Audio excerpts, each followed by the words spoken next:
Kako je kopšija? Lekker hoor.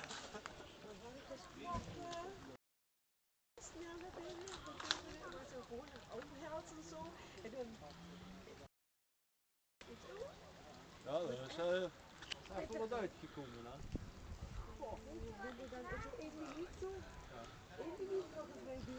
Ja, het heeft niet lang geduurd, maar Brigitte belde, die was bij je ouders. Maar ja, dat komt volgens mij slecht weer aan. Let even op, want ik heb de raad.